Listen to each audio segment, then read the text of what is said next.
Intended for listeners who are blind, have low vision, or another print disability that makes reading, holding a book, or turning a page difficult or impossible. The content is copyrighted by the respective publishers.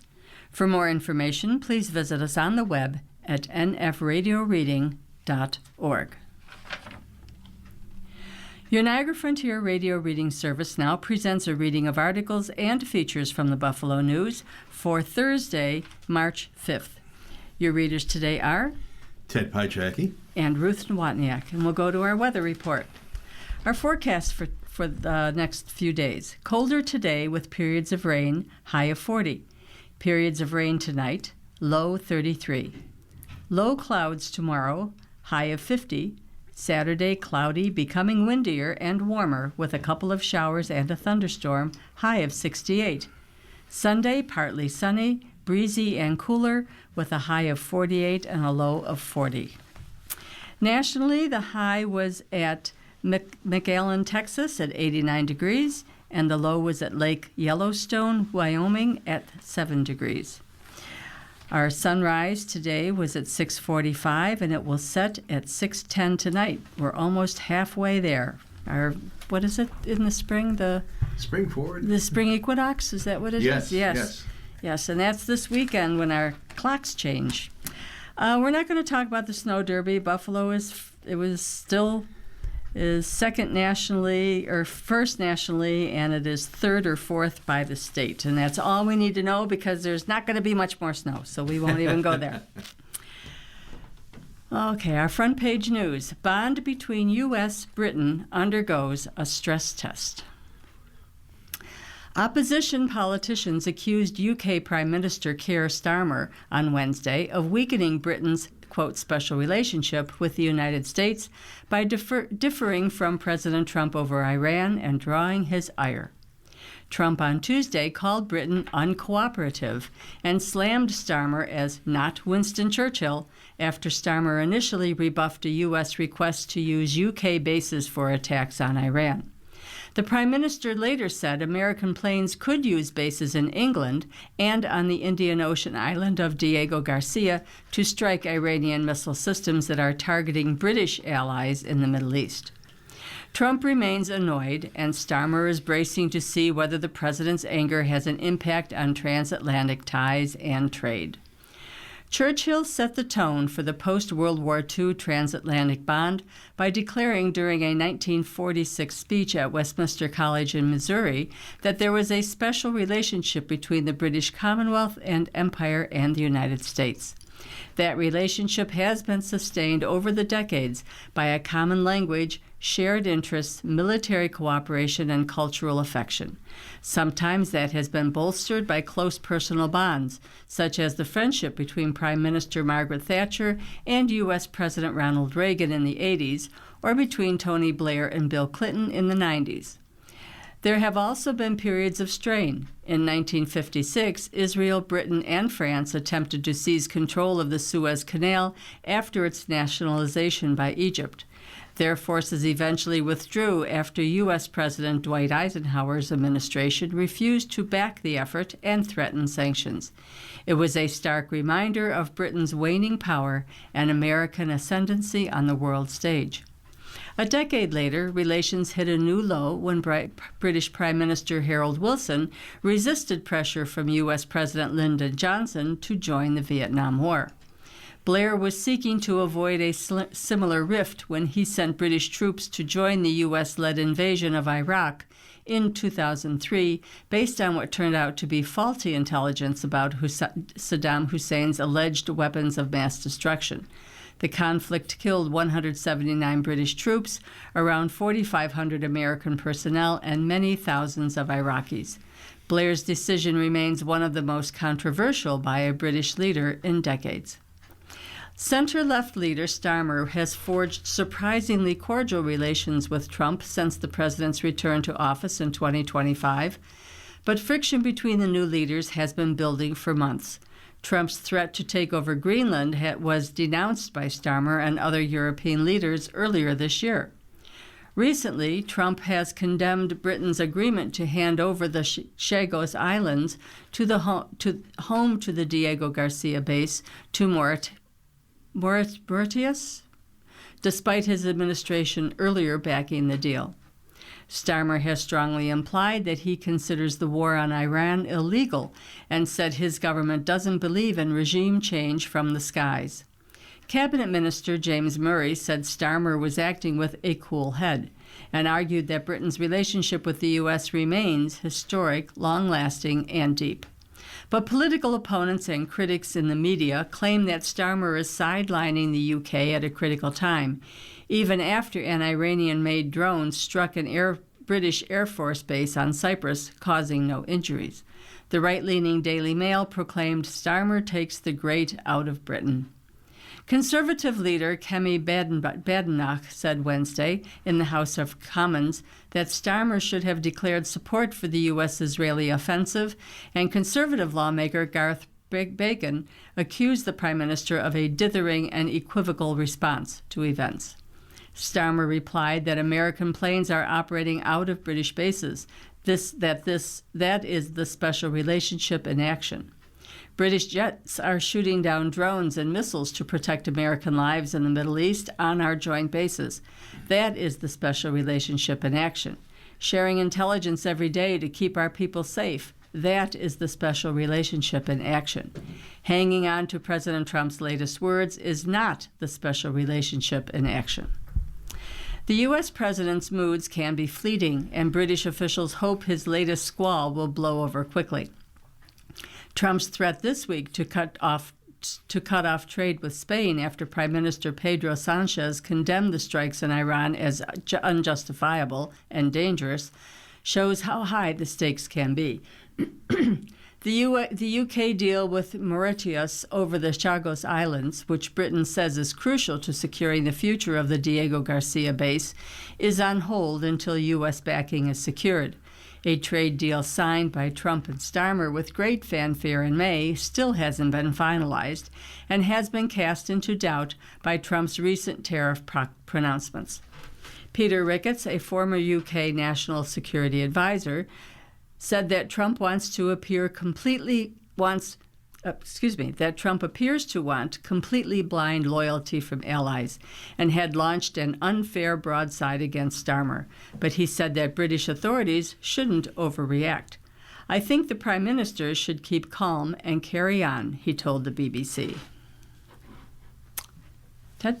Also on today's front page, fissures between Trump and his allies in the media crop up over Iran.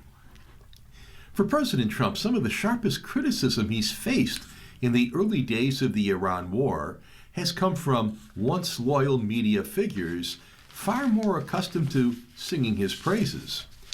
Tucker Carlson, Megyn Kelly, and Matt Walsh are among those to express discontent. It's been noticed in the White House, which has been playing defense on social media and in interviews. To be sure, these critics are the minority of the media magosphere, where Fox News' biggest stars remain his cheerleaders.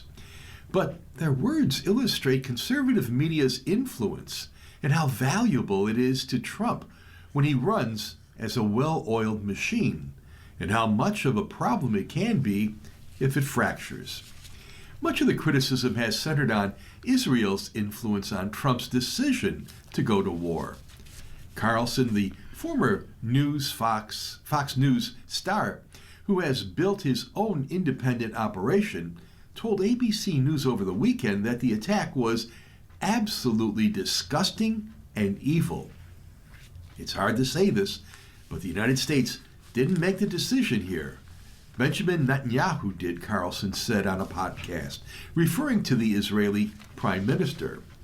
Kelly, another former Fox anchor gone indie, said about American casualties on her show that no one should have to go to die for a foreign country. I don't think those service members died for the United States, Kelly said. I think they died for Iran or Israel. Secretary of State Marco Rubio's remarks prior to the Capitol Hill briefing were a flashpoint. Rubio said that Trump had given the go-ahead for the operation, knowing that Israel was prepared to strike, and he feared retaliation from Iran against U.S. bases in that region. We knew that if we didn't preemptively go after them before they launched those attacks, we would suffer higher casualties, Rubio said. House Speaker Mike Johnson said that if Trump's administration had not acted, lawmakers would have wondered why. Walsh, a Daily Wire news host, wrote on X that Rubio was flat out telling us that we're in a war with Iran because Israel forced our hand. The Republican president told journalist Rachel Bade in an interview that he did not believe that the opinions of Carlson and Kelly are shared by his base of supporters. Trump is probably right to think that most of his supporters will return to the fold if they're unhappy with the Iran attack. Fox News' Sean Hannity said, Carlson was not the person I knew when he was at Fox. Kelly denounced Hannity as a supplicant who would never say anything other than to puff Donald Trump up. The podcast influencers who helped drive many young men into Trump's camp during the 2024 campaign have been largely quiet. Some of Walsh's criticism this week appeared to sting so much that it drew a specific rebuke from White House Press Secretary Carolyn Leavitt. So far, we've heard that although we killed the whole Iranian regime, this was not a regime change war, Walsh wrote on Monday. And although we obliterated their nuclear program, we had to do this because of their nuclear program. And although Iran was not planning to attack the U.S., they might have been, depending on who you ask. And although we are not fighting this war to free Iranian people, they are now free, or might be, depending on who seizes power. And we have no idea who that will be. The messaging on this thing is, to put it mildly, confused. Leavitt posted a lengthy response on X explaining Trump's rationale. Simply put, she wrote, the terrorist Iranian regime would not say yes to peace. The GOP votes down resolution. Senate Republicans voted down an effort Wednesday to halt President Donald Trump's war against Iran, demonstrating early support for a conflict that rapidly spread across the Middle East with no clear U.S. exit strategy. The legislation, known as a War Powers Resolution, failed 47 to 53. The vote fell mostly along party lines, though Republican Senator Rand Paul of Kentucky voted in favor, and Democratic Senator John Fetterman of Pennsylvania voted against. The War Powers Resolution gave lawmakers an opportunity to demand congressional approval before any further attacks are carried out. The vote forced them to take a stand on a war shaping the fate of U.S. military members, countless other lives, and the future of the region. Today, every senator, every single one, will pick a side, State Democratic leader Chuck Schumer said before the vote. Do you stand with the American people who are exhausted with forever wars in the Middle East, or stand with Donald Trump and Pete Hegseth as they bumble us headfirst into another war? After launching a surprise attack against Iran on Saturday, Trump scrambled to win support for a conflict that Americans of all political persuasions were already wary of entering. Trump administration officials have been a frequent presence on Capitol Hill this week as they try to convince lawmakers they have the situation under control. Defense Secretary Pete Hegseth said Wednesday the war could extend 8 weeks, a longer time frame than was previously floated by the Trump administration. He also acknowledged that Iran is still able to carry out missile attacks even as the U.S. tries to control the country's airspace. U.S. service members remain in harm's way, and we must be clear-eyed that the risk is still high, General Dan Kane, chairman of the Joint Chiefs of Staff, said at the same press conference. 6 U.S. military members were killed over the weekend in a drone strike in Kuwait. Under the U.S. Constitution, it's up to Congress, not the president, to decide when the country goes to war. but lawmakers often shirk that duty, enabling the executive branch to send the military into combat without approval.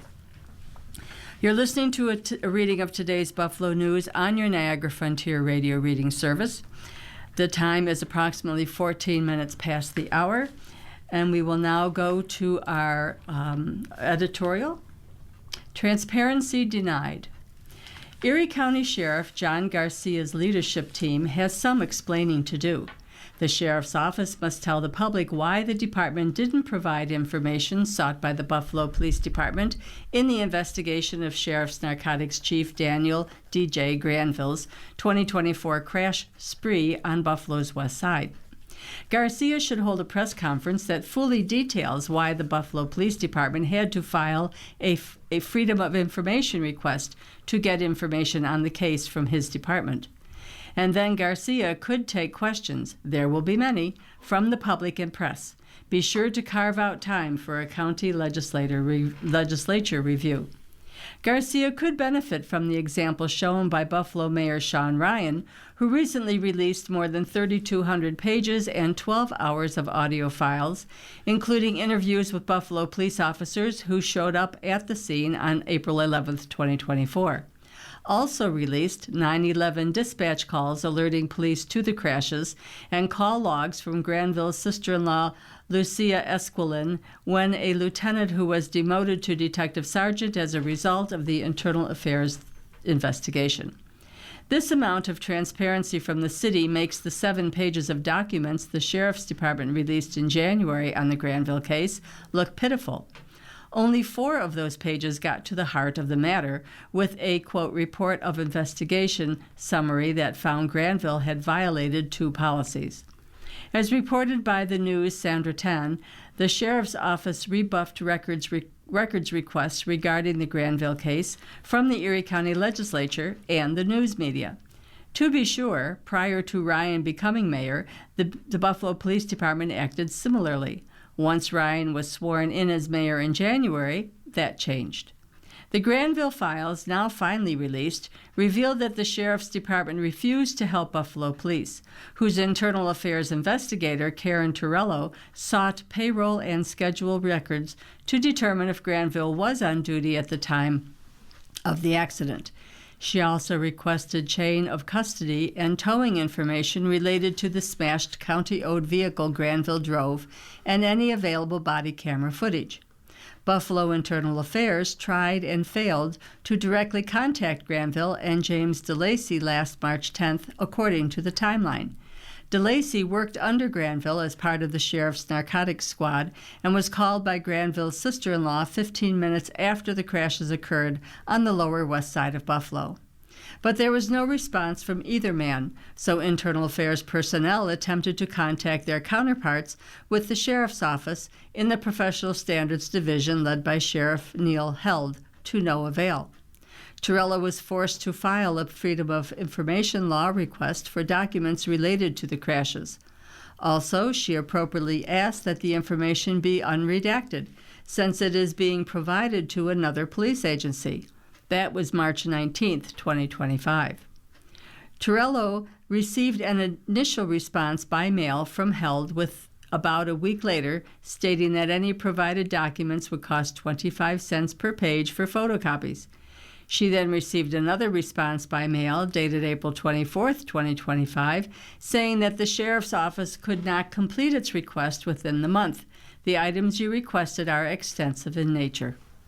On April 30, 2025, Held issued his final FOIL response to the Buffalo Police Department's Internal Affairs Division, denying the FOIL request because the records sought, quote, currently interfere with a law enforcement investigation, unquote. That letter referenced the criminal investigation undertaken by the Niagara County District Attorney's Office, which served as a special prosecutor in the Granville case. Granville pleaded guilty in August to a misdemeanor charge of reckless driving and traffic violation for leaving the scene of property damage accident, the traffic citation. Sheriff Garcia has said he will continue to do the right thing when it comes to the Buffalo Police investigation. Holding back information that investigation needs to the extent of denying a FOIL request seems very far from anyone's definition of the right thing. Now we move on to the Another Voice column. And today's opinion is submitted by Michael Cracker, who is the chairman of the Erie County Republican Committee and the upstate vice chair of New York GOP. And it's on politics, and the headline is, Blakeman would be better for Western New York. When Kathy Hochul became governor in 2021, many Western New Yorkers allowed themselves a measure of optimism. She was one of us. Even those who disagreed with her politically hoped she would remember where she came from and give upstate a real voice in Albany. That hope is gone. Instead of standing up for Buffalo and Western New York, Hochul has governed in lockstep with left-leaning politicians in New York City. Those politicians are hitting upstate families in their wallets and in their communities. Utility bills continue to rise under Hochul's green energy policies that will make it much more difficult to access natural gas. Family farms face crushing mandates written by politicians who don't know a thing about rural New York. Law-abiding gun owners have seen their rights chipped away. Correction officers and police have been undermined by policies that favor criminals over victims. Billions have been spent on housing and generous services for illegal immigrants, while veterans and seniors struggle to afford groceries, rent, and property taxes. Like most Western New Yorkers, Bruce Blakeman believes in common sense. Lower energy costs, back the police, cut taxes, give our kids a good education, get government out of every aspect of our lives, and let people work and build a future here in New York. That's exactly what Bruce has done in Nassau County Executive. He held the line on taxes, he prioritized public safety, and made his county one of the safest in the state.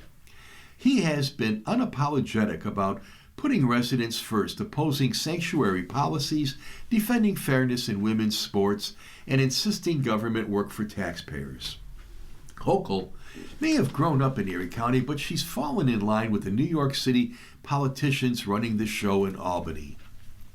We don't need a governor who says, "Go Bills," at a bar in Brooklyn, while standing with people whose views are far removed from the average Western New Yorker. We need a governor who will fight to lower energy bills, back the police, grow jobs, and respect the taxpayers who keep this state running. We need Bruce Blakeman as our next governor. Tell us about our political cartoons. All right, we've got a couple of cartoons here today. The first one comes from Adam Zinglis of the Buffalo News, and it's a picture of a newspaper, folded newspaper sitting on a table, and there's two articles on the front page here. On the left side is the Epstein files, and it's being blown up. There's a big explosive mushroom there of an exploding cloud. And on the right side of that is a launching of missiles going to make that explosion, and that article is titled War with Iran.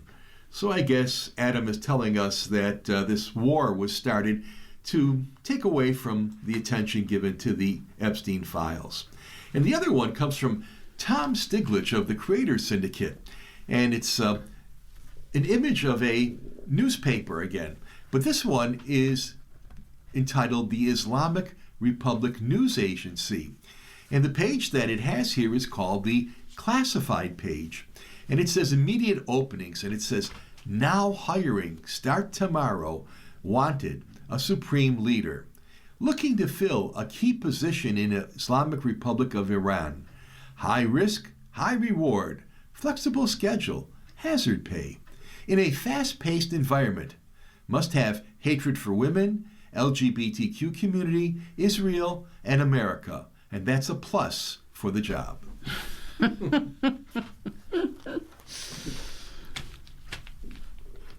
Okay. Our first opinion piece. Ted, do you want to do that one? State of the Union? Where am I? John Crisp. Okay, here we are. Yep. John Crisp.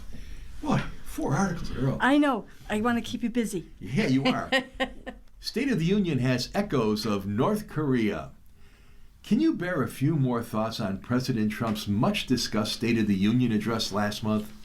Our nation's views are divided between citizens who love it and those who hated it or at least took issue with parts of it. Count me among the latter. But if I can find something nice to say about Trump, I generally take the opportunity. Many wondered how Trump would greet and treat the Supreme Court justices in attendance after they voted down Trump's assumption of power to impose tariffs on the pretext of a national emergency. Days earlier, Trump called the justices who voted against him fools and lapdogs. He questioned their patriotism, their competence, and their loyalty to the Constitution. He suggested nefarious foreign influence. He said their families should be ashamed. Clearly, his ire was focused on Neil Gorsuch and Amy Coney Barrett, his own nominees who, in his mind, have been disloyal to him. But at the SOTU, Trump took hands cordially with the 4 justices who did come in attendance, including Chief Justice John Roberts and Barrett. In his speech, he called the tariff decision unfortunate, which is mild criticism coming from Trump. Moving on, way too much was made of whether Democrats were standing and applauding or remaining passively in their seats at various points during the speech. Many stood up against insider trading in Congress and in favor of providing retirement benefits for citizens whose employers do not. They stood up for the elderly war heroes, victorious hockey players, and various victims that Trump put on parade. But Democrats did not stand and applaud in support of this proposition. Quote, "If you agree with this statement, then stand up and show your support. The first duty of the American government is to protect American citizens, not illegal aliens." End quote. The only purpose of this tendacious ploy was to embarrass, divide, and provide Trump and the GOP an opportunity to smirk. Here's a different way of thinking about this question of who stands and who sits. During his speech, Trump made many statements that were misleading, exaggerated, or outright false. This isn't partisan calumny. The speech has been thoroughly fact-checked. The biggest and most dangerous lie is Trump's assertion that cheating is rampant in our elections. He says this often without any evidence and in defiance of considerable evidence to the contrary. What if, among the fawning throng of Republicans, 2 or 3 were to decline to stand? Would they be castigated and primaried? We all know the answers. While Republicans clapped and jeered for a full minute and Democrats, unwilling to respond to a proposition too complex to address by either sitting or standing, sat silent in their seats, and I experienced a sense of deja vu. If you type Kim Jong-un into YouTube, among the clips that come up is a short one of Kim after he had been re-elected as North Korea's supreme leader. The applause for Kim is emphatic and sustained, and entirely coerced. And if you think the comparison is a stretch, ask yourself if you're exercising sufficient imagination. One more thing. Remember that right now, everything the SOTU, ICE, the so-called Save America Act, our undeclared war on Iran, is about the midterms. Brace yourself, America. And our second opinion piece is by Robert Pape. He's from the Los Angeles Times. Killing an enemy leader often escalates conflict and chaos. The U.S. and Israel gambled on decapitation in Iran, killing Supreme Leader Ayatollah Khamenei and many others. History shows the danger of this approach in nationalistic conflicts. It often works tactically and fails strategically. Although the weekend's shock and awe bombing campaign and the U.S.-led regime change remind many of Iraq, it is not the most instructive case. That would be Chechnya. On April 21, 1996, Russian forces executed one of the most precise assassinations of the modern era. The target was Dudayev, leader of Chechnya's separatist war against Moscow. Repeated attempts to locate him had failed. He was mobile and deeply cautious. President Boris Yeltsin requested talks. Dudayev refused. Only after King Hussein II of Morocco agreed to serve as intermediary in a mediation effort encouraged by the United States did Dudayev accept a call. As Dudayev spoke on a handheld satellite phone with the Moroccan monarch, Russian aircraft waited beyond visual range. Signals intelligence locked onto the phone's emissions, 2 missiles homed in. Dudayev was killed instantly. By operational standards, it was flawless. The 100% tactical success turned more on James Bond tricks than Tom Clancy technology. Diplomatic choreography created electronic exposure.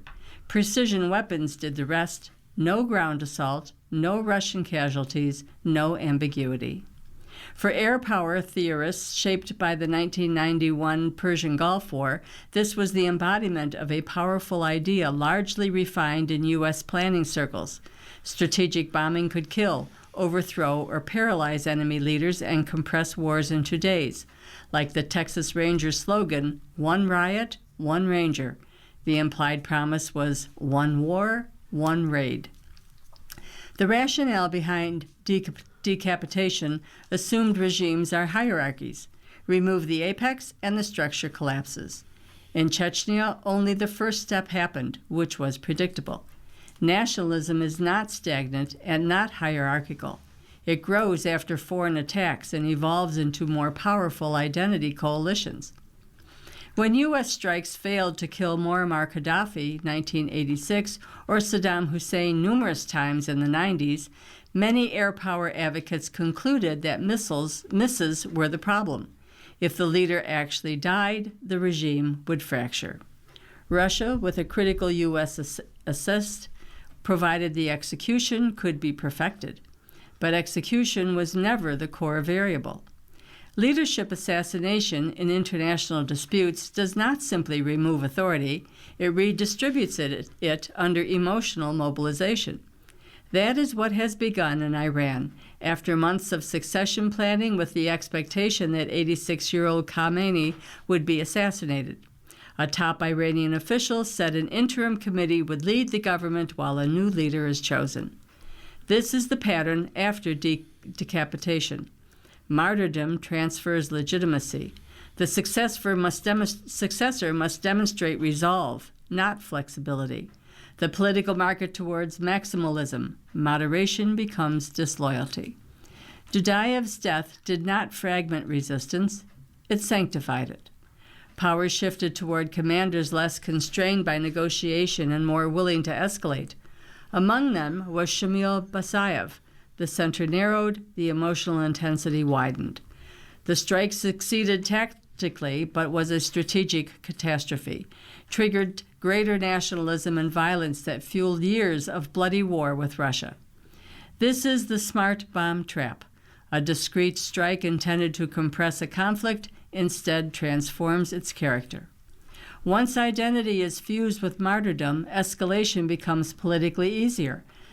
Retaliation broadens. Successors have fewer incentives to compromise and greater incentives to demonstrate defiance. Diplomacy becomes less workable and war far more likely. What began as a precision event evolves into unstable escalation. The phrase shift now that military superpowers can seemingly abduct or kill foreign leaders with precision is not technological, it is political. Iranian leaders prepared structured succession chains, multiple rungs deep in anticipation of targeted strikes. Now that Khamenei is dead, there are several plausible possibilities, none necessarily stabilizing. A rapid infusion of nationalistic energy within the Islamic Revolutionary Guard Corps, a leadership struggle resolved through nationalist hardening, diffusion of authority across semi-autonomous networks, and expanded activation of Iran's many militant proxies across the region. Each pathway increases escalation risk. All diminish future U.S. control of the situation. Iran is not Iraq in 2003. It is roughly 6 times larger in territory and 4 times larger in population. It possesses dense partner networks across the Middle East, capable not only of missile strikes, but also asymmetric retaliation, including targeted operation against leaders allied with the U.S. in the region. Israeli leaders may be well protected from Iranian nationalistic plots, but are Saudi, Emirati, and others who have worked with the Trump administration? Nor does fragmentation guarantee calm. A fractured Iran of nearly 90 million people could produce competing nationalistic centers seeking legitimacy through confrontation. The escalatory options available after a martyrdom event are broader than before the strike. Precision warfare promises control but can clearly escalate chaos instead. The most dangerous outcome of a campaign like the U.S.-Israeli strikes is not operational failure. It is operational brilliance, because that is when leaders believe escalation remains under control, just as the conflict crosses the threshold into something far larger. A perfect strike can be the beginning of a much bigger war. You are listening to a reading of today's Buffalo News on your Niagara Frontier Radio Reading Service. The time is 36 minutes after the hour. And our next opinion piece comes to us from Clarence Page of the Tribune Service. And the headline is, Jackson's vision for black economic power had ripple effects. Having covered the Reverend Jesse Jackson's for more than half a century, I have an insider's understanding of why thousands of people lined up to wait patiently last week in Chicago to pay their final respects to the departed civil rights icon. Jackson knew when and how to defy power, but he also knew how to cajole the powerful to make room at the table for the excluded. Jackson's vision of black economic power was perhaps an update of Booker T. Washington's, or perhaps a softer version of Elijah Muhammad's, and the Black Expo was a commercial success. The third annual exposition in 1972 was a huge financial and publicity success. Perhaps it succeeded too well. In 1990, an article in the Chicago Tribune described a revived expo in Chicago that year, casually mentioning that employers looking to recruit at the event included the Illinois State Police, H&R Block, and the FBI. Years would pass before Jackson would make a serious bid for the U.S. presidency. His run in 1984 and his more serious candidacy in 1988, some have argued, played a crucial role in setting the table for Barack Obama's success at claiming the highest office in 2008. It's no wonder Tribune scribe Mike Royko called him the Reverend Jesse Jetstream.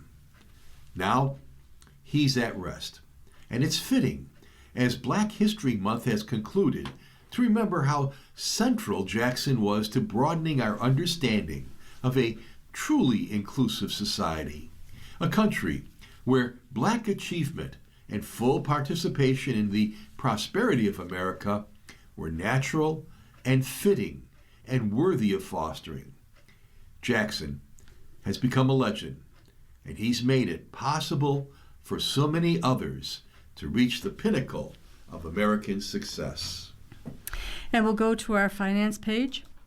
War with Iran starting to affect global supply chain.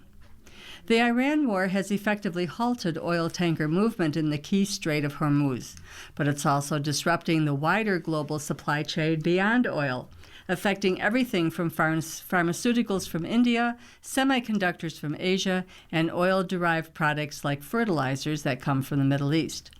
Cargo ships are stuck in the Gulf or making much longer detour around the southern tip of Africa. Planes carrying air cargo out of the Middle East are grounded.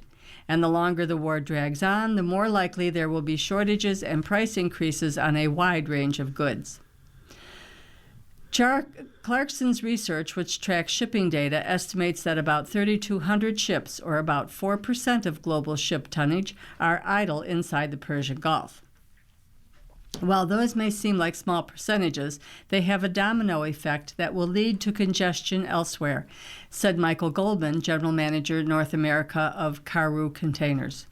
The supply chain is kind of like a long train with many cars, and each car represents, let's say, a port in the world. If one car gets derailed, it can often have a domino effect to the many other cars behind it. On Tuesday, President Trump ditched a plan aimed at getting oil and trade moving again through the strait. Trump said on social media he ordered the U.S. International Development Finance Corporation to provide political risk insurance for tankers carrying oil and other goods through the Persian Gulf at a very reasonable price. Political risk insurance is a type of coverage intended to protect firms against financial losses caused by unstable political conditions, government actions, or violence. Marine insurers have been canceling or raising rates for insurance in the region. He said that, if necessary, the U.S. Navy would escort oil tankers through the Straits of Hormuz. The Navy has at least 8 destroyers and 3 smaller littoral combat ships in the region. These ships have previously been used to escort merchant shipping in the region and in the Red Sea. A wide range of products are shipped through the Mideast region, along with about 20% of the world's oil that comes from the region. Products made with natural gas, such as petrochemical feedstock used to make plastic and rubber, and nitrogen fertilizer come from the Middle East. Pharmaceuticals exported from India and semiconductors and batteries exported from Asia to the rest of the world are all shipped through the region and could face delays. In addition to constraints on the Strait of Hormuz, the instability has put a damper on transit in the Red Sea and the Suez Canal, which had just begun to see more transit after years of instability due to Houthi attacks on ships in the region. Shipping company Maersk had resumed transit in the Suez Canal and the Red Sea, but said Sunday it was rerouting the traffic around the Cape of Good Hope in Africa, a move other companies have been making to avoid the volatile region. That journey adds 10 to 14 days to the trip and about $1 million extra in fuel per ship, Penfield estimates. Air cargo has also been constrained. Closed airspace and airports in countries including the UAE, Qatar, Bahrain, Kuwait, Iraq, and Iran have stranded tens of thousands of people and cargo. Each of the 3 major Middle Eastern airlines, Emirates, Qatar Airways, and Etihad Airways, operate fleets of cargo aircraft, and the airlines also transport goods in the belly of their passenger planes.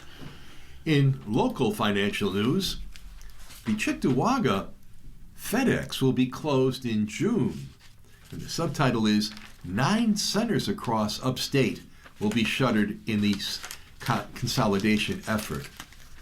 FedEx Corporation is closing its Cheektowaga shipping and distribution facility in June as part of a multi-year effort to streamline its operations that has already resulted in the shuttering of more than 200 facilities across North America. The shipping company confirmed on Tuesday that the station at 299 Cayuga Road near the Buffalo Niagara International Airport is one of the 9 centers across upstate New York that will be closed in the latest round under the company's Network 2.0 initiative to deconsolidate operations. A FedEx spokesman did not say how many workers FedEx has at the Cheektowaga site or in the other facilities across the state. Spokesman David Westrick said he could not provide final details on impacted employees because workers will have several options in the next 4 months to maintain employment with FedEx. He did not elaborate. Besides the large Cheektowaga facility, FedEx has distribution and transport facilities at 2799 Walden Avenue in Cheektowaga and 3779 Lakeshore Boulevard in Hamburg, as well as smaller FedEx office, FedEx ship sites, and other stores. The other locations that are closing are in Elmira, Syracuse, Binghamton, Ithaca, Utica, Conklin, Plattsburgh, and Watertown, Westrich said. FedEx unveiled its Network 2.0 initiative 4 years ago to improve the pickup, transport, and delivery of packages by combining its FedEx Express, FedEx Ground, and FedEx Freight networks. The goal is to better compete with rivals like UPS Corporation and provide simpler and more consistent service while saving over $2 billion annually. As part of the plan, FedEx will streamline pickups and deliveries with fewer vans driving around, more centralized stations, and uniform technology throughout the company. In many areas, a single van would serve all needs in each neighborhood with fewer handoffs. That will eliminate the need for customers to separate packages for pickup, and it will speed up package shipping and delivery. But it also means closing facilities and reorganizing staff in those that remain, which results in layoffs.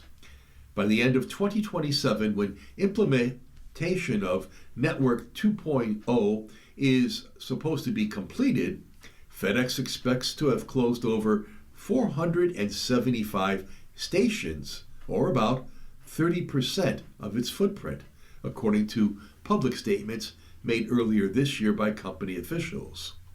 So far, FedEx has said it has optimized more than 360 stations in the United States and Canada, while closing more than 200 others. Nearly 1/4 of its global average daily volume now flows through the revamped facilities, with the goal of getting to 65% by year end. Over the past 2 years, the company says it has tried to reduce the impact on employees by notifying them months in advance and giving them multiple options, such as a new position in a nearby area or elsewhere in the company. It also offers career transition services and severance. The House Ethics Panel is investigating Gonzalez. The House Ethics Committee said Wednesday that it has opened an investigation of Representative Tony Gonzalez from Texas over allegations that include having an affair with an aide. The top Republican and Democratic members on the committee said in a joint statement that an investigative panel would look into whether Gonzalez engaged in sexual misconduct toward an employee in his office, or whether he discriminated unfairly by dispensing special favors or privileges. Gonzalez's office did not immediately reply to a request for comment from the Associated Press. As part of our newspaper reading, we now present the day's death listings. If you need further information on any of these names, call us at 716-821-5555. That's 716-821-5555. Anderson, Carol S. Nee Morris. Fournier, Francis K. Nee Brophy. Krempa, Monsignor Stanley Joseph. O'Connell, Alma Duggan. Simmons, David F. Also nationally, Ulysses Jenkins, a pioneering California-born video artist whose avant-garde compositions embodied Black experimentalism. He has died. He was 79. A trailblazing figure in Black experimental video, he was widely recognized for works that used image, sound, and cultural iconography to examine representation, race, gender, ritual, history, and power. His decades-spanning career maintained an art practice grounded in the tradition of those of West African oral histories who came before him. Also internationally, South African anti-apartheid veteran and former defense minister Mosiuoa Terror Lakota has died at the age of 77 after a long illness. Lakota was a prominent activist against white minority rule in South Africa and served 8 years in prison on Robben Island alongside other jailed anti-apartheid figures, including Nelson Mandela, from 1974 to 1982. He was a fiery member of various political youth organizations during apartheid and was jailed even after he was released from Robben Island for his continued anti-apartheid activism. He served as South Africa's Minister of Defense from 1999 to 2008 and was also the national chairperson of the African National Congress, which governed the country after the first democratic election in 1994. If you need further information on any of these names, please call us at 716-821-5555. That's 716-821-5555. And we turn now to our royal stars to get our horoscopes for today. And if today is your birthday, Thursday, March 5th, you are charming, sympathetic, and caring. You need to feel happy and secure. This is the final year of a 9-year cycle for you. Take inventory of your life. Hey, Ruth, is today your birthday? Because you're charming, sympathetic, and caring. I wish it were. I could change it. Okay. The stars show what kind of day you're going to have. 5 dynamic, 4 positive, 3 average, 2 so-so, and 1 very difficult. And today, all of them are 3s and 4s. Aries, 4 stars. Today, it's easy for you to have a positive outlook and feel more optimistic than usual. Relations with spouses, partners, and close friends will be friendly. Tonight, patience. Taurus, again, 4 stars. Enjoy socializing with friends, groups, and organizations, whether for personal reasons or work-related associations. Tonight, listen.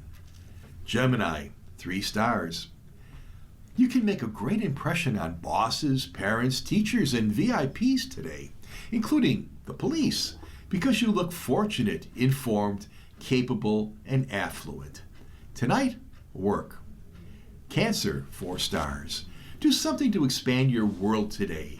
Travel, learn, talk to different people, see different places. Kick things up a notch. Tonight, socialize. Leo, 3 stars. Financial discussions will go well today. In fact, this is a good day to negotiate details about shared property, inheritance, or anything you own jointly with someone else. Tonight, relax. Virgo, 4 stars. You might see ways to boost your income now or down the road with the help of friends or your involvement with a group. Tonight, learn and teach. Libra, 3 stars. Today the moon is in your sign and the planets are favorably aligned, which gives you a pleasant sense of well-being. You'll find it easy to be warm and friendly to others. Tonight, maintain your belongings. Scorpio, 4 stars. Accept all invitations to party and socialize with others. This is a fun-loving day full of opportunities to enjoy groups and organizations. Tonight, you're in charge. Sagittarius, 3 stars. Invite others to your home today because it's a great day for meetings or group projects. Tonight, enjoy solitude. Capricorn doesn't have any stars, so I don't know what that means. Writers, actors, teachers, or those of you who in sales and marketing will excel today because your optimism and enthusiasm will carry the day. Tonight, be friendly. Aquarius, 3 stars. Look for ways to boost your income today. Be open to advice of others. Friends, even a group, might have something meaningful to say. Tonight, be modest. And finally, Pisces, 4 stars. This is a wonderful day because the sun is in your sign, dancing with lucky Jupiter, which in turn is dancing with the moon. Tonight, explore. Ooh, I like that, dancing with the moon. Dancing with the stars. Oh, wait, I have seen that on TV. Yeah. Okay, some interest in other things that happened today. Let me find that here. Okay. In 1770, the Boston Massacre took place as British soldiers who had been taunted by a crowd of colonists opened fire, killing 5 people. The killing fueled colonists' outrage in the run-up to the American Revolution. In 1946, Winston Churchill delivered a speech at Westminster College in Fulton, Missouri, in which he marked the onset of the Cold War by saying, "From Stettin in the Baltic to Trieste in the Adriatic, an iron curtain has descended across the continent." In 1953, Soviet dictator Joseph Stalin died from a stroke at age 74 after nearly 3 decades in power. In 1963, country music performers Patsy Cline, Cowboy Copas, and Hawkshaw Hawkins died in a crash of their plane, a Piper Comanche, near Camden, Tennessee, along with Cline's manager, pilot Randy Hughes. In 1979, NASA's Voyager 1 space probe made its closest approach to Jupiter, sending back photographs of the planet and its moons. And I have to admit to seeing those at that time, and they were just breathtaking. Oh, my God. Although that does date me, but we won't go how far. In 1982, comedian John Belushi was found dead of a drug overdose in Hollywood's Chateau Marmont Hotel, and he was 33. A short art. Oh, I was going Go to ahead. do a short article Go here. ahead. The House Ethics Panel will be investigating Gonzalez. The House Ethics Committee said Wednesday that it has opened an investigation of Representative Tony Gonzalez, a Republican from Texas, over allegations that include having an affair with an aide. The top Republican and Democratic members of the committee said in a joint statement that an investigation panel would look into whether Gonzalez engaged in sexual misconduct towards an employee in his office and whether he discriminated unfairly by dispensing special favors or privileges. You are listening to a reading of articles from the Buffalo News for Thursday, March 5th, on your Niagara Frontier Radio Reading Service. We'll return for more readings after this short break. Your readers today are Ted Pajacki and Ruth Novotniak. If you're listening to this publication online, you're probably using our website, a podcast player like Spotify or iTunes, a streaming service like Siro, or a smart speaker. Did you know that we now have a dedicated app that can be downloaded to any mobile device, like a smartphone or tablet, for free? App users can conveniently access our live stream and any episode of our podcast easier than ever. To download the app, just type NFRRS in the search window in the Apple App Store or in the Google Play Store. Contact us anytime if you have any questions by calling 716-821-5555, extension 5. Thank you. Radio Reading mails out a large print program schedule to our listeners every other month. If you have not received a Niagara Frontier Radio Reading Service large print program schedule in the mail, please call us at 716-821-5555. We will make sure that you receive one every other month. A Braille version of the schedule is also available upon request. Our number again is 716-821-5555.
I'm just here to support. Okay.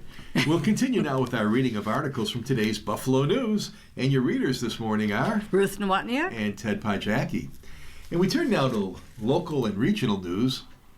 And we have a sad story here. The Nichols School trustee lauds the head of the school's outreach to kids.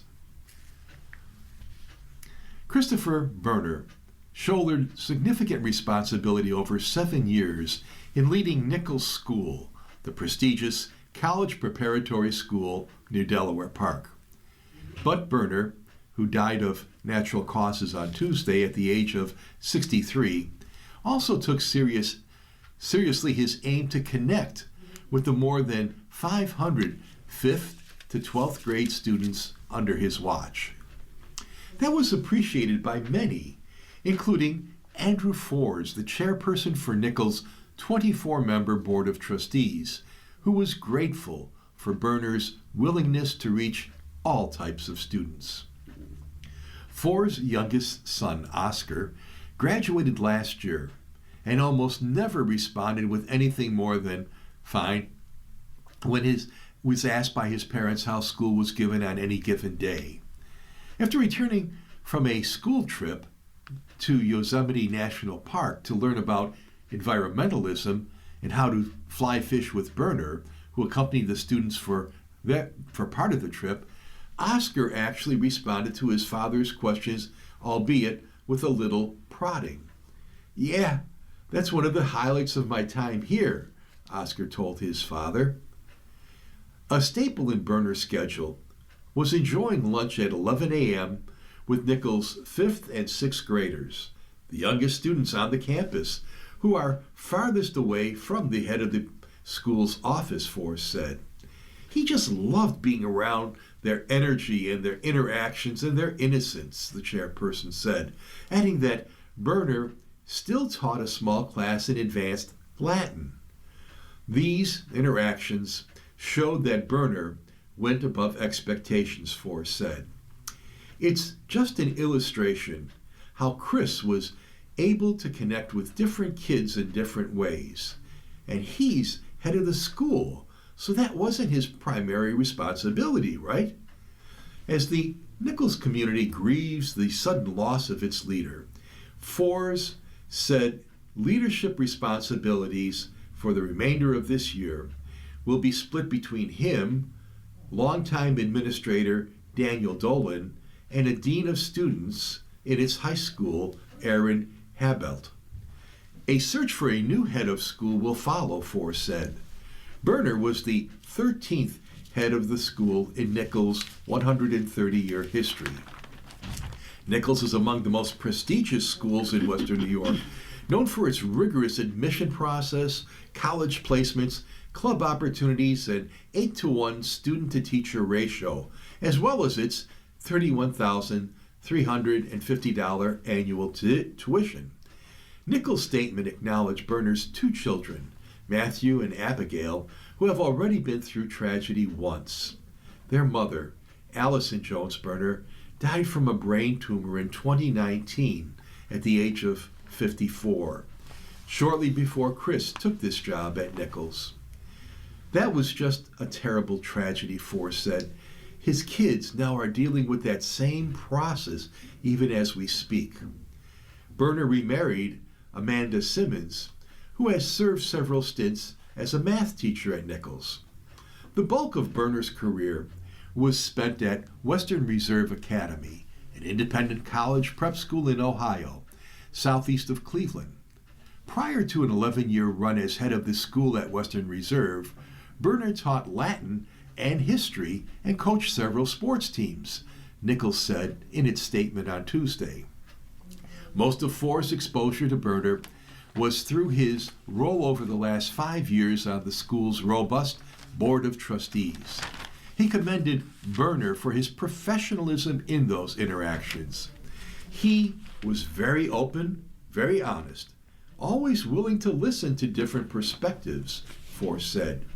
He didn't always agree with what everybody had to say, but he was always respectful, always willing to give the board the time that it needed to ask any questions. And suppose I can end this by saying, as one Latin teacher to another, requiescat in pace.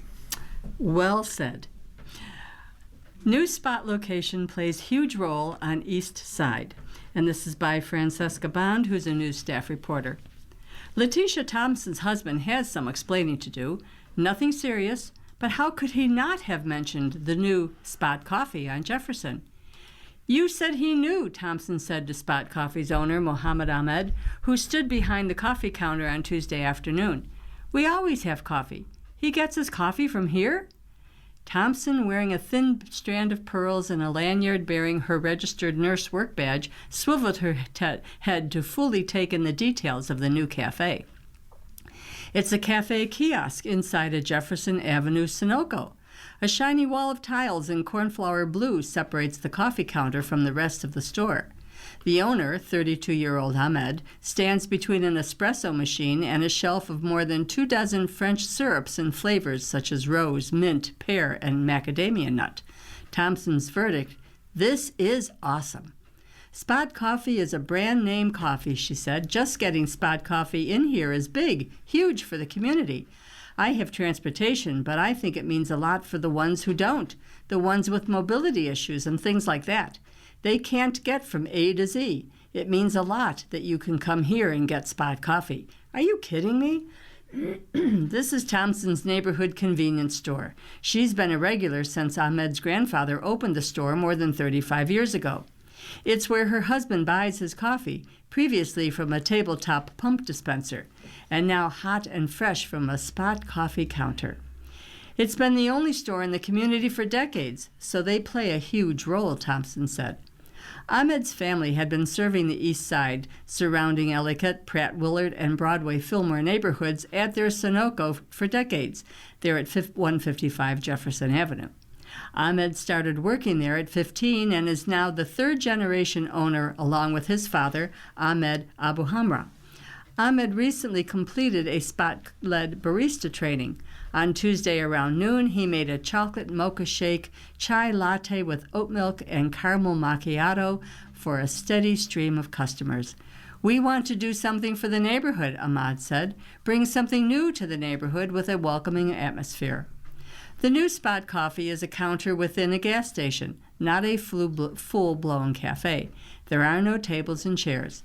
A common absence for food and drink businesses on the East Side, as University of Buffalo professor Harry Lewis Taylor Jr. pointed out last year. But there's hot coffee, fruit smoothies, and protein shakes, a hissing espresso machine, oat milk, pastries, and reliable hours. It will be open from 7 a.m. to 5 p.m. daily. Spot Coffee opened its first cafe in downtown Buffalo in 1995. More than 30 years later, Jefferson Avenue is now its 15th location and one of its first on the East Side, following the Spot Express in Roswell Park.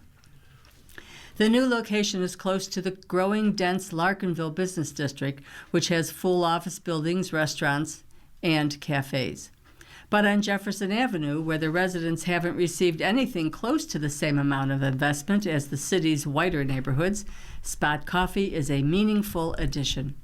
The neighborhood surrounding the new Spot Coffee and its home convenience store has limited transportation access, according to the East Buffalo Food and Health Equity Dashboard. At least one-third of residents living in the Pratt Willard neighborhood across the street from the store don't have access to a personal vehicle, according to the dashboard. The majority of residents in the neighborhood are people of color, and they don't have convenient access to a supermarket either. Ahmed's store has a large food menu that includes 7 kinds of salad, chicken souvlaki wraps, and turkey subs.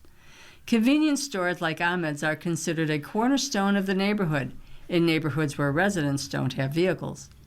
Ahmad knows that a lot of his customers don't have access to vehicles and walk to all the local stores. We're always looking forward to making things easy and productive for the neighborhood, Ahmad said, and we've been doing for the past 35 years. Lee Halton Pope, the Buffalo Common Council member representing the store's Ellicott district, said in a statement that she loves to see growth happening in her district and is happy to welcome the coffee counter. We have several small businesses in my district that perform exceptionally well, and what I appreciate most about them is their diversity, Halton Pope said. Many of our small business owners come from all over the world, and those different backgrounds bring a vibrant, multicultural energy to Ellicott that I truly value. Well, thanks a lot, Ruth. Now I'm hungry and thirsty, and we're stuck in here for another hour. Let me run over to the new spot. I'll read the article slow. Go ahead. Okay. Okay, still in local and regional news, inside the $42 million plan to reopen a closed Western New York hospital for a new purpose. Ray Manning started working at Lakeshore Hospital in high school. After serving in the military, he returned to the hospital and held positions in nursing and clinical informatics. He was the director of behavioral health services when the Irving Hospital closed its doors 6 years ago. Now, Manning is leading a team converting the old hospital he knows so well into New York Medical Center, a $42 million inpatient treatment center for people experiencing mental health challenges or substance use disorders. When Lakeshore closed, it was a big loss for everyone, and a lot of us took it very personally because we liked what we did. We liked being here, and we liked who we worked with, said Manning, the CEO of New York Medical Center. So being able to give this building a repurpose and a renew is something that's exciting.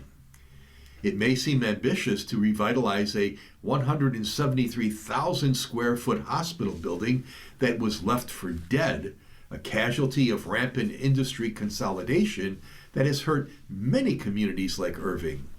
But the plan starts to feel more plausible upon visiting the 33-acre campus and meeting with the project's core team.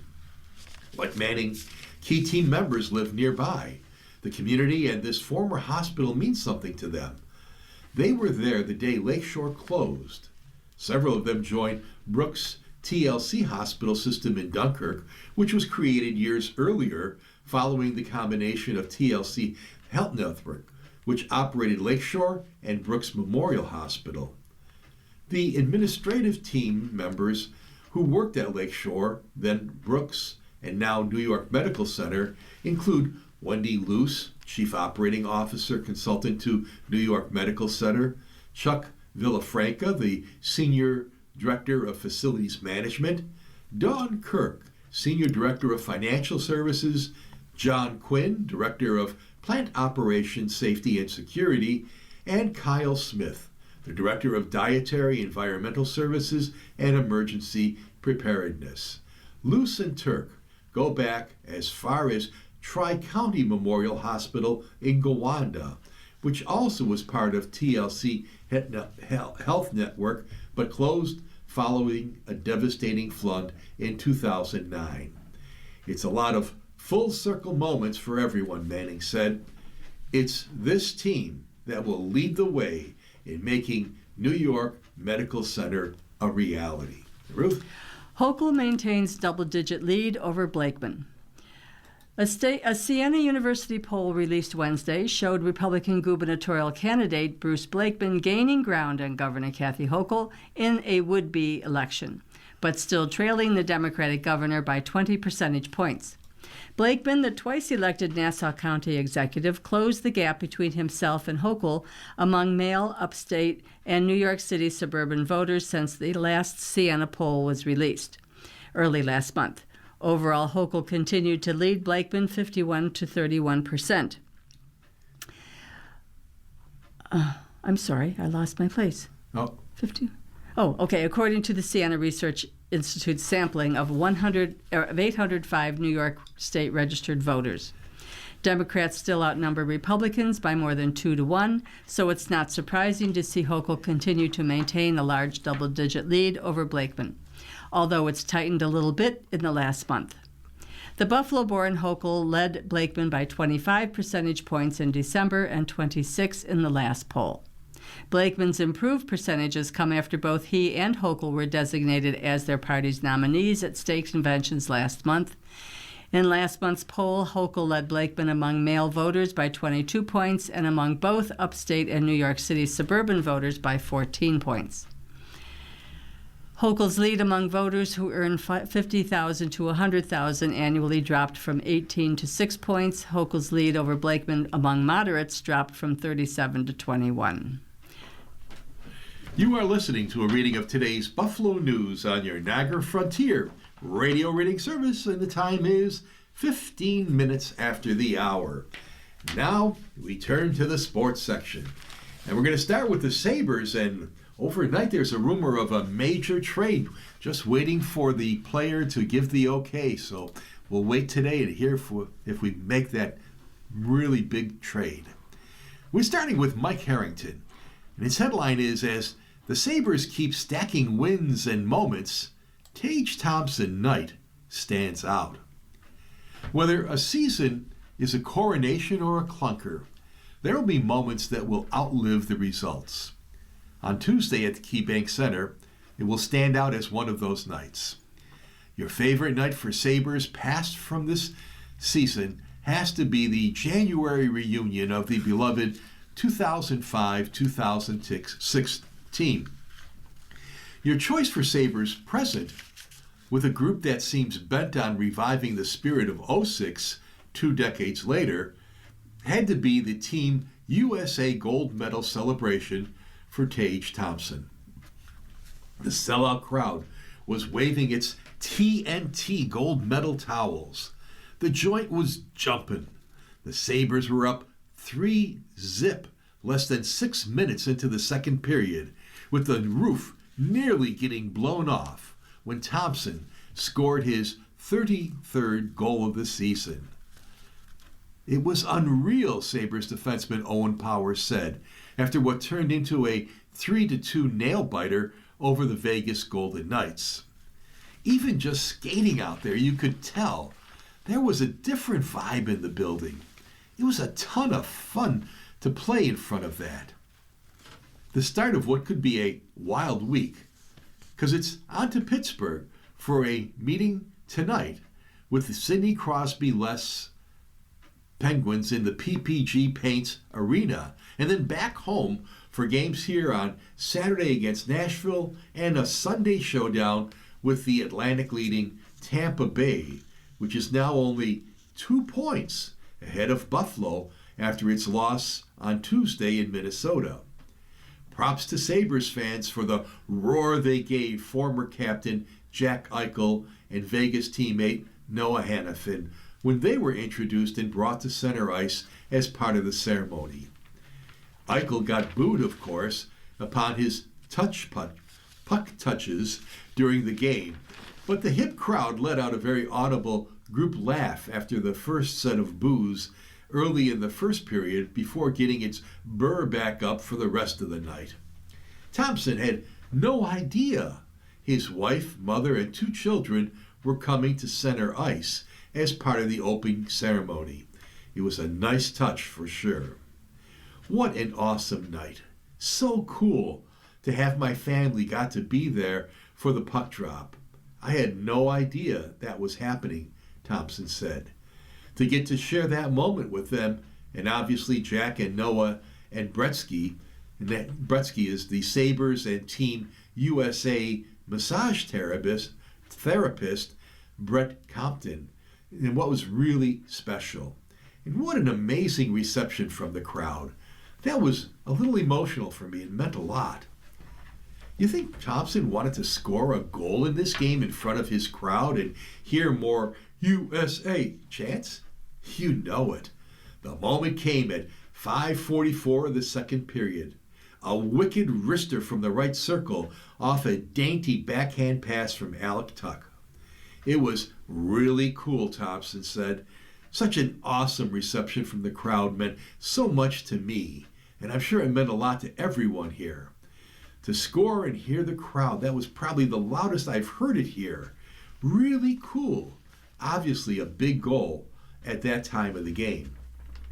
Any game he scores, it's a lot of fun to watch, Powers said, and especially in a game like this. It's awesome to see. The Sabres don't need another core memory Thursday night against the Penguins. They simply need a way to squeeze out a win against an opponent that's always given them fits in recent seasons. The Sabres are just 2-7-2 in their last 11 trips to the PPG Paints Arena and are 1-3-1 in their last 5 games overall against the Pittsburgh Penguins.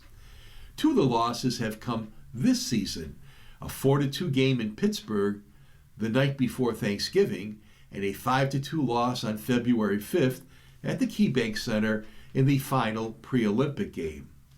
That one rates as their lone true stinker in the last 2 months. The Sabres are 4-0 since the Olympic break, and they're 10-2-1 in their last 13 games. They are 15-4-2 since their January 3rd loss in Columbus that ended their 10-game winning streak and left their fans wondering what the reaction to the end of the run would be. Pretty good statement they've made since. In the biggest picture, Buffalo is 25 wins, 5 losses, and 2 ties since that hideous 7-4 loss on December 8th in Calgary that left them buried in last place in the Eastern Conference by 4 points. Since that date, the Sabres lead the National Hockey League in wins with 52 points and a point percentage of .813. They're also leaders in goals against at 2.5 and are third in goals at 3.75. And they're 2 points out of first place in the Atlantic. It's truly mind-boggling. The same can be said for what goes on with the NHL trade deadline this week. Tuesday was a weird day in a period to have plenty of bizarre movements. TSN's Darren Dracher set social media ablaze Tuesday afternoon with a tweet that the Sabres are at the front of the line in talks with St. Louis Blues for 26-year-old center Robert Thomas, an 80-point player each of the last 2 seasons. Sabres general manager Jarmo Kekalainen has to walk a strange line here. He surely wants to put more of his stamp on this club, but I propose his mere adult-in-the-room presence has done that already. The Sabres need another veteran defenseman, and that's something that they're looking for. The Sabres want to get better. Whether it's everybody in the dressing room in the same color or waving towels, just the whole atmosphere starts to feel like a playoff atmosphere, said Coach Lindy Ruff. I think it's something that's welcomed around here. And our Jay Skursky article on the Bills, how Brandon Beane can create $40 million in cap space. At this point in the offseason, the Buffalo Bills are in the red. Even after resurrecting the contract of right tackle Spencer Brown, the Bills are still projected to be about $8.7 million over the 2026 NFL salary cap. That means getting cap compliant is where we have to start. Teams can begin negotiating with the agents of players from outside their organization Monday, a 2-day window of legal tampering that precedes the start of the new league each year. As a reminder, in the offseason, only a team's top 51 contracts count against the salary cap, which was set by the NFL at $301.2 million. However, each team's cap is slightly different depending on the amount of unused cap space it carries over from the previous year. When initial 53-man rosters are set around the league before the start of the regular season, teams must count all players against the cap. That means those on the active roster, practice squad, and injured reserve. With a new defensive scheme and the need to surround franchise quarterback Josh Allen with the best weapons possible, Beane has a lot of work to do. That means I do too, so let's get started. All contract figures are from SpotTrack. Contract restructures. Josh Allen. At some point, the Bills would probably like to not have to restructure Allen's contract in the offseason. This isn't the year, though. He's scheduled to count $56 million against the Bills' salary cap in 2026. Ed Oliver, the defensive tackle, is signed for 2 more seasons. His $23.9 million cap hit is the 3rd highest on the team. If he did a simple restructure that added 3 void years to his deal, that would save $10 million in space. Greg Rousseau. How he fit in a 3-4 scheme will be a big question for the Bills this offseason. Rousseau is signed for 4 more seasons and has a void year on his deal, so a simple restructure of his contract would save almost $3 million. Those 3 moves account for $25.7 million in cap space. It's true that they increase the cap number for all 3 players in the future, but with Allen in the prime of his career and the Bills facing the reality that they have to maximize that, it's a trade-off Beane had been willing to make. At some point, the Bills will have to confront the cap reaper, but that day is not today. Roster cuts. Curtis Samuel signed as a moderately priced free agent ahead of the 24 season. It simply hasn't worked for the veteran receiver. He struggled through various injuries in 25, appearing in just 6 games and making 7 catches for 81 yards and 1 touchdown. His release saves $6 million against the cap, leaving $3 million in dead money. Taylor Rapp. Like Samuel, Rapp's issue in 2025 was the inability to stay healthy.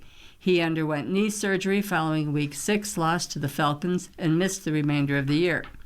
His release would save $3 million against the cap and leave behind just about $667,000 in dead money.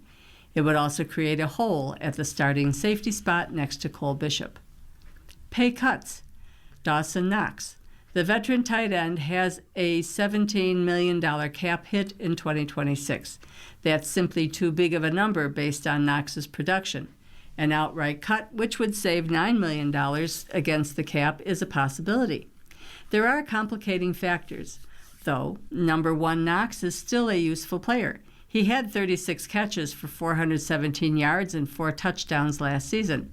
Starting tight end Dalton Kincaid has shown an inability to consistently stay on the field because of injuries, leaving Knox as a trusted number 2 option at the position.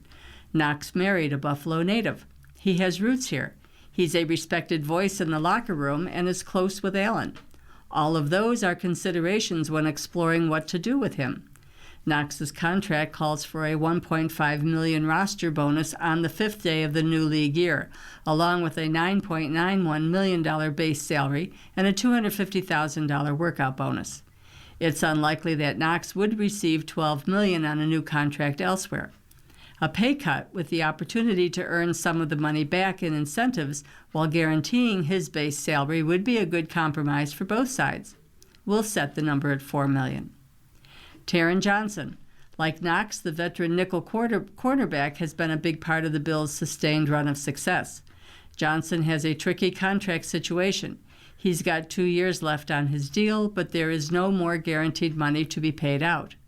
However, the Bills would be on the hook for $9.5 million in dead money if they release him now, resulting in just $1.9 million in cap savings on his scheduled $11.4 million cap hit.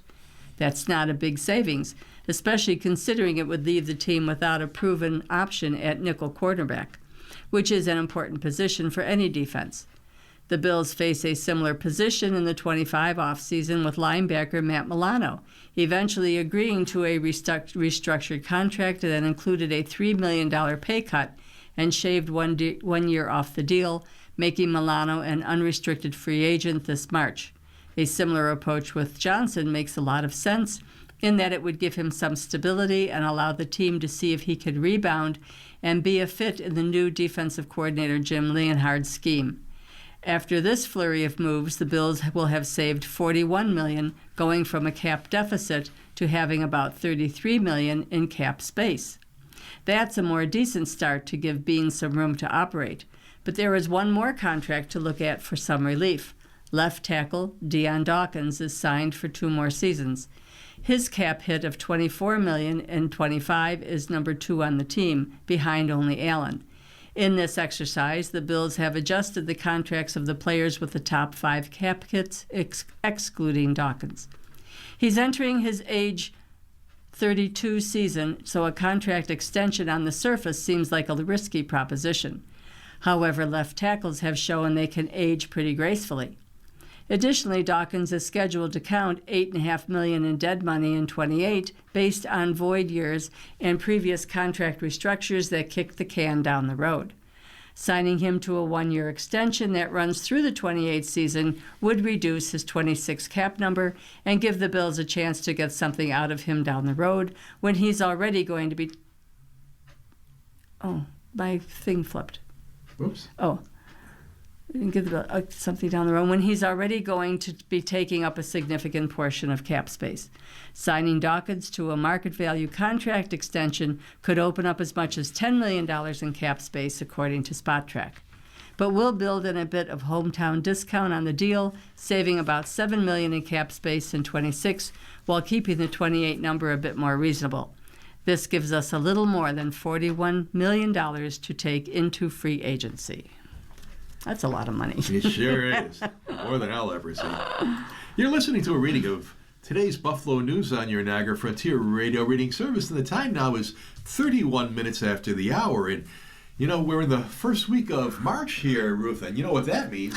Time for March Madness. And in local college basketball, UB men remain in the MAC race. The University at Buffalo men's basketball team did not quite clinch a Mid-American Conference tournament spot with Tuesday's win, but it sure felt like it did. Following the final buzzer of Buffalo's 72-67 win over Eastern Michigan, senior Noah Batchelor leapt into Daniel Schau in celebration as the Bulls improved their postseason hopes. Alumni Arena's 1,386 spectators, aware of the stakes, boastfully cheered. UB's players joyfully chanted with the school band after improving to 17-13, which is 7-10 in the MAC. During Buffalo's post-game presser, Batchelor and grad students Angelo Breezy, Derek Talton Jr., and Ezra McKenna were all honored during the senior ceremony and joined Coach George Halcove III, who led his young son Colin on his lap at the podium. "Say 1, 2, 3 attitude as loud as you can," Halkovich said to Colin, who repeated his father into the microphone. Colin knew all 4 players' full names. Playing without star sophomore guard Daniel Freitag for the 6th time in 7 games, junior guard Ryan Sable led UB with 27 points. The Bulls, who won their first home game since defeating Ball State on January 3rd, entered Tuesday in 7th place in the MAC. "That was a gutsy performance by our guys," Halkovich said. "So many things happened that game. And for these 4 to go out there like that after a grind of a couple of games here, to have that as their last memory to live was special." And over to you, Ruth. Over to me. All right. How about if I Ask Eric? Would you like that? Okay. All right. Asking Eric. Parents concerned about college-age son's junk diet. Our son, who is in college, began losing his hair in high school. It could be genetic, but this does not run in the family. Although he is skinny, he eats terribly. He fills up on junk food, juice, and soda. Sometimes he eats nothing.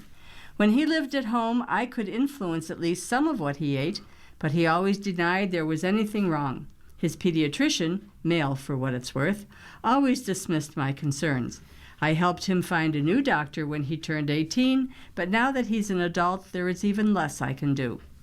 We know that he is unhappy with how he looks. My husband has tried to talk to him gently about speaking with his doctor specifically about his hair and its connection to his diet and potentially an underlying health problem. On a side note, our son has occasionally seen a counselor at school about unrelated issues when we suggested it, so he does not always reject our advice out of hand, like he does with this. If he liked the way he looks, and if it were totally clear that this wasn't a health issue, we would leave it alone. But given the circumstances, do we need to leave it alone anyway? Concerned mother. Dear mother, right now, the most supportive thing you can do for your son is continuing to listen to him and provide help when asked for. He's on a journey with his body, as we all are. And while there are a variety of hair treatments available and many different resources for getting help with one's diet, he has to learn to be proactive about them if he wants something to change. While it's hard for parents to watch their children feel around in the dark, this kind of independent decision-making is an important part of development. Lead with curiosity instead of concern as much as possible here. You can ask him about his feelings about himself or his eating habits, but try to focus more on asking him about who he is and what he wants and what's going on in his life. As he spreads his wings in college, it will help him to understand how an adult solves a problem. That problem would be as complex as addressing hair loss with a professional, or as simple as, how do I make dinner for myself? Dear Eric, I was surprised by your response to not the girlfriend who wanted the man she described as her boyfriend to, in words, ask her to be his girlfriend, assuming that represents exclusive. Easy for you to say. Yes, you know what I mean. They've been dating for 6 weeks, and he has told her he loves her. I'm quite old, but don't think I'm old-fashioned in thinking that 6 weeks into a relationship is a bit too soon to be trying to nail things down. She didn't mention how often they see each other, but at 6 weeks you're really just getting to know someone. Good relationships take time, and she's already frustrated by the situation. I know there have been successful relationships that worked right from the get-go, but they're rare. Of course, there's nothing wrong with wanting to know a dating partner's level of interest or seriousness, but I wonder what her rush is. Maybe the guy thinks of her as his girlfriend without explicitly saying so. After all, he's already said he loves her. By the way, at 6 weeks, even sooner, you can certainly feel in love. But at that stage, you're filling in the aspects that you still don't know about your love interest with qualities you imagine are true. Dear reader, I'm very grateful for this letter. It made me think about the original letter in a new way, and not for nothing made me ruminate for a while on the nature of love, which is always a very nice way to spend one's time, and I agree with you. I was thinking about the communication challenges that many couples have, and how so often we don't ask for what we want. Or, one of the more dreaded roadblocks in a relationship, we want our partner to read our minds. But I didn't think enough about where this relationship was in its life cycle, and how its relative newness probability adds to the issues of miscommunication. Relationships at any stage can provoke insecurity or simply a desire to know that we're loved in a way we want to be loved. That voice inside asking for assurance is natural, and there's nothing wrong with it. But it's not always asking for something external. Sometimes it's asking for internal work in self-esteem, in being clear about one's own desires, in being happy with oneself. That internal work will only strengthen other relationships. Well, I like his... Thank you for reading Eric's advice, but I'm going to give a little equal time to Heloise before you read your Maha article. Dear Heloise, when our family of 30 gathers together, every outlet fills up with phone chargers. By the end of the day, everyone's asking, is this mine? Is this mine? To prevent mix-ups, each person marks their power adapter and USB cable with the initial of their first name by using a permanent marker. We also assign different ink colors so that charges are easy to spot at a glance. This simple system saves time, prevents accidental swaps, and makes cleanup much easier when guests are heading out the door. A little identification goes a long way, and it's sent in by Ruby Kent in New Boston, New Hampshire. And over to your Maha article. Maha fault line emerges, and for those of us who need a reminder, Maha means Make America Healthy Again. Kennedy and Trump align on herbicide, driving wedge into coalition. As an environmental lawyer, Robert F. Kennedy Jr. crusaded against an herbicide ingredient known as glyphosate, winning a landmark case against chemical giant Monsanto by arguing its Roundup weed killer contributed to his client's cancer. Now, as the nation's top health official, he fell in line with President Donald Trump's executive order aimed at boosting glyphosate production and granting limited legal immunity to manufacturers if they follow federal directives. Kennedy posted a statement on social media that called pesticides toxic by design, but framed Trump's move as necessary for agricultural stability and national security. I support President Trump's executive order to bring agricultural chemical production back to the United States and end our near-total reliance on adversarial nations, he wrote. It was a gesture of loyalty to the president who enabled Kennedy's overhaul of vaccine policy, but also opened a fault line in their political coalition. As Kennedy's Make America Healthy Again supporters grow impatient with the Republican-led administration that's largely resisted their calls to regulate pesticides, they're speaking up.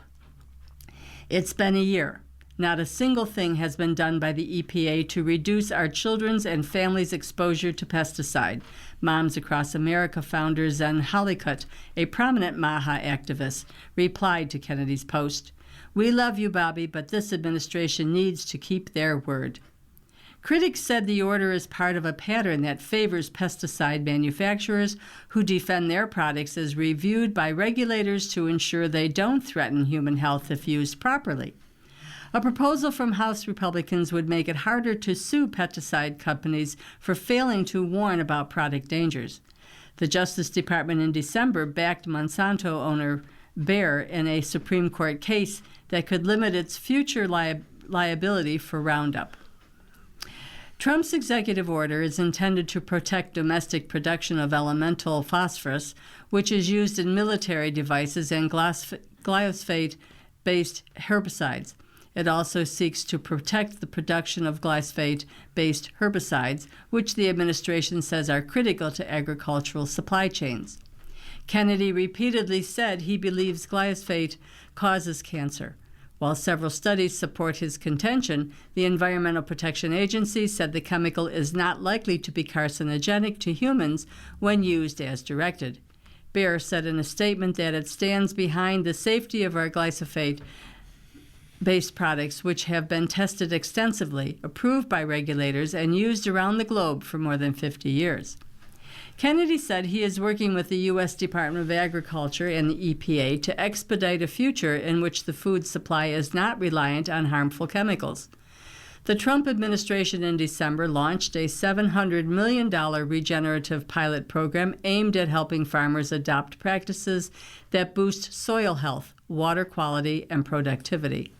Yet some longtime environmental advocates say they haven't yet seen compelling evidence of transformative change. If there is a big plan, a big MAHA-style plan to move in the direction of detoxifying agriculture from these chemicals, where is it? Said Ken Cook, head of the nonprofit Environmental Working Group. What I'm seeing here is a very aggressive effort to try and hang on to MAHA principles, even as at every turn you betray them. He said the language of Kennedy's post matched arguments from pesticide makers. The EPA teased a forthcoming MAHA agenda that it says will address issues such as forever chemicals, plastic pollution, food quality, Superfund cleanups, and lead pipes.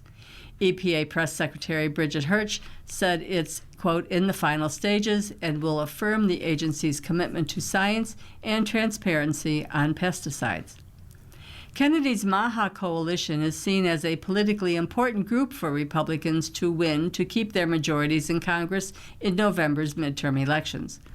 But the movement doesn't always agree with Republican policies, putting Kennedy in a tough spot, said Matt Mata, a professor of Boston University School of Public Health.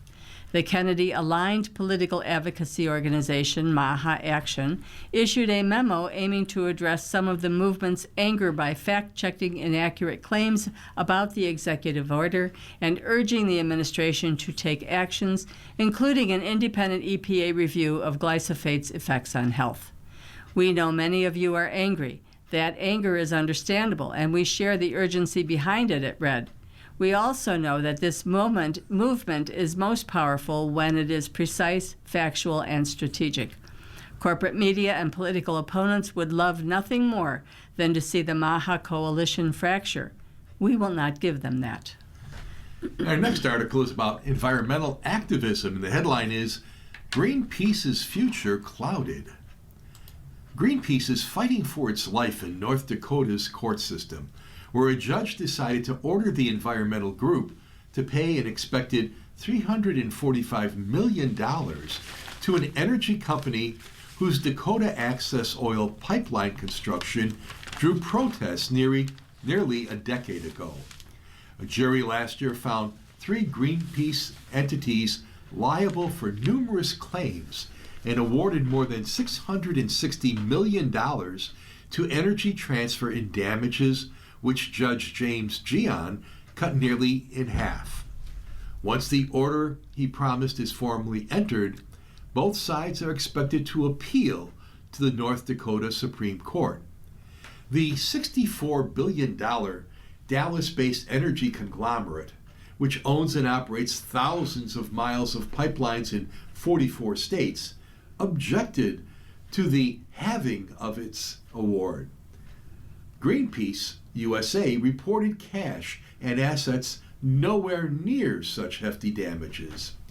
We will be requesting a new trial, and failing that, will appeal the judgment to the Supreme Court of North Dakota, where Greenpeace International and the U.S. Greenpeace entities have solid arguments for the dismissal of all legal claims against us, Greenpeace International General Counsel Crispin Cancer said.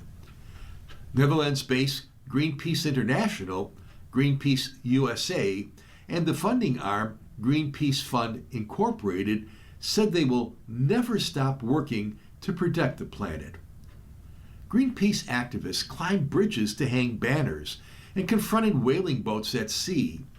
3 ships sailed the world to advance the group's causes.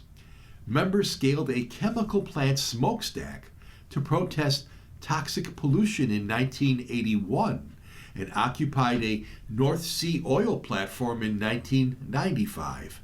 They unfurled a banner reading "Resist" from a crane near the White House in 2017, days after President Donald Trump took action to restart Dakota Access construction.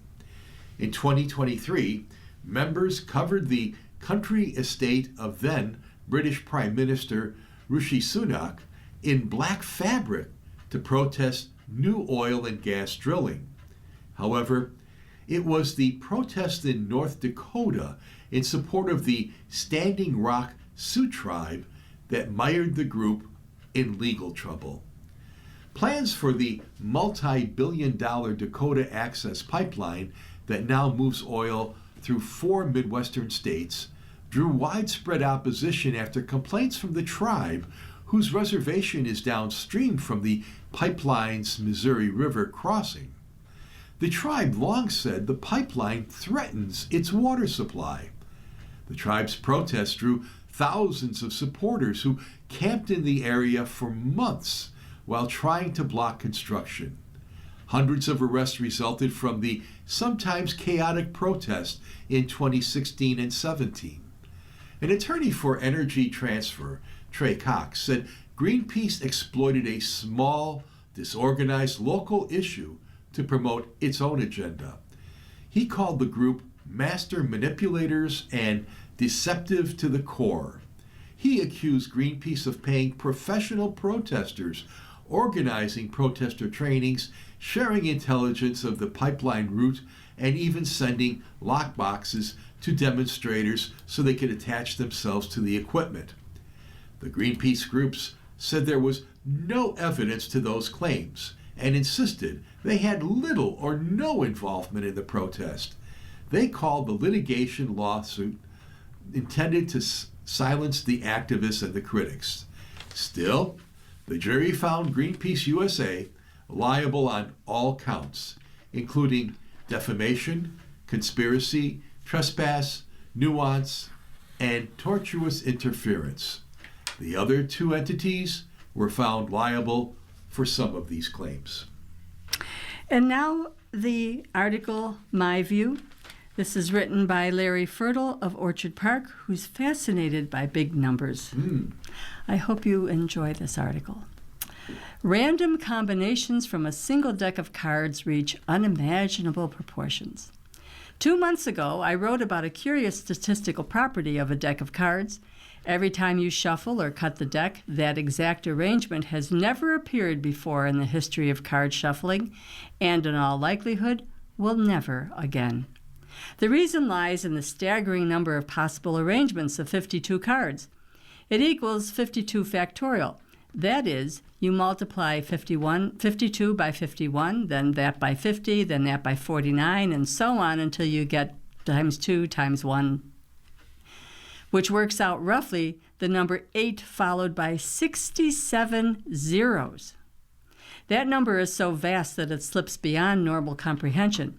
When we think of large numbers, we might reach for something like the national debt, tens of trillions of dollars, nearly 4 followed by 12 zeros.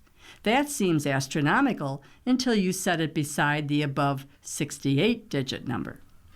Imagine standing at the equator preparing to walk around the Earth step by step. There's one condition. Before taking each step, you must wait 1 billion years. You take a step, wait 1 billion years. Take another. Continue until you complete 1 lap of the planet, ignoring geography for convenience. After only about 14 steps, the accumulated waiting time already exceeds the age of the universe. Eventually, you arrive back where you started, beside the Pacific Ocean, and remove a single drop of water.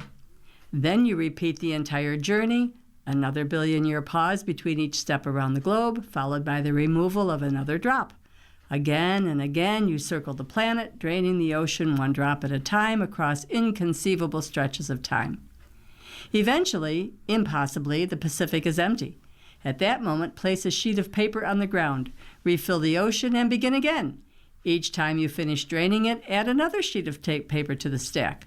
Over eons beyond reckoning, the pile grows until it reaches from Earth to the sun. You then remove the stack, resetting everything, and start over. Repeat this entire cosmic exercise 1,000 times. You might imagine you've come close to matching the scale of 8 times 10 e67 seconds. In reality, you're only about 1/3 of the way there. It takes roughly 3,000 repetitions, draining oceans, pacing continents, and stacking paper to the sun to reach that magnitude. Let that settle in. The Pacific Ocean drained drop by drop, billion-year silences between footsteps, paper towers spanning 93 million miles. These are all grounded in real measurements: Earth's circumference, human stride length, ocean volume, drop size, paper thickness, astronomical distance. Yet even their combined enormity struggles to capture the scale of the number behind a deck of cards. When you rifle and bridge those 52 pieces of cardboard, you are sampling from a universe of possibilities so immense it rivals cosmic timescales. The sequence that lands in your hands is, for all practical purposes, unprecedented in human history and destined never to recur. So the next time you shuffle a deck of cards, take a second before dealing the first card. You're not just mixing, you're creating something that has never existed before in the lifetime of the universe. A moment of genuine uniqueness, born from simple randomness and gone just as quickly. Wow, that's mind-boggling. That is mind-boggling. Is it? Yep. Yeah. Playing poker will never be the same. No, and counting cards at the casino will never be the same either. What are the odds? I don't know. And we'll finish off with some news briefs. So Ecuador and the U.S. partner on organized crime. Ecuador and the United States began joint military operations against organized crime groups in the South American country, the U.S. military said, but neither government has given details of the location and scope of the operation. U.S. Southern Command said in a statement late Tuesday that Ecuadorian and U.S. military forces launched operations in a powerful example of the commitment of partners in Latin America and the Caribbean to combat the scourge of narco-terrorism. Our next one, a father sues Google over the son's AI-fueled suicide. A new lawsuit against Google alleges that the company's artificial intelligence chatbot, Gemini, guided a 36-year-old Jonathan Gavalis on a mission to stage a catastrophic accident near Miami International Airport and destroy all records and witnesses, part of a series of delusions that ended when Gavalis killed himself. The man's father, Joel Gavalis, sued Google on Wednesday for wrongful death and product liability claims. AI is sending people on real-world missions which risk mass casualty events, said the family's attorney, Jay Edelson, in an interview on Wednesday. Jonathan was caught up in this science fiction-like world where the government and others were out to get him. Jonathan Gavalis killed himself in early October. And finally, in Texas, in Camp Mystic, a Texas judge on Wednesday ordered Camp Mystic to preserve damaged cabins, but stopped short of blocking reopening plans after a family of one of the 25 girls and 2 counselors who died last summer in massive flooding sued to keep the camp closed. And you've been listening to a reading of articles and features from the Buffalo News for Thursday, March 5th. We read the Buffalo News live on weekday and Sunday mornings at 9 a.m. and then rebroadcast at 4 p.m. For more information, call 716-821-5555. Your readers today have been Ruth Nowotniak and Ted Pajacki. Thank you for listening and have a wonderful day. If you or people you know shop at any of the Dash's supermarkets, please save Dash's register tapes for radio reading. Our agency receives $2 for every $100 in Dash's register tapes. Radio Reading has raised thousands of dollars so far. Anyone can drop off their Dash's tapes to the Niagara Frontier Radio Reading Service at 1199 Harlem Road, Cheektowaga, between William and Clinton Streets. Or Dash's tapes can be mailed to the Niagara Frontier Radio Reading Service at 1199 Harlem Road, Cheektowaga, New York, 14227. Any questions on Dash's tapes for radio reading? Call us at 716-821-5555, and thanks for caring.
following program is intended for listeners who are blind, have low vision, or have another print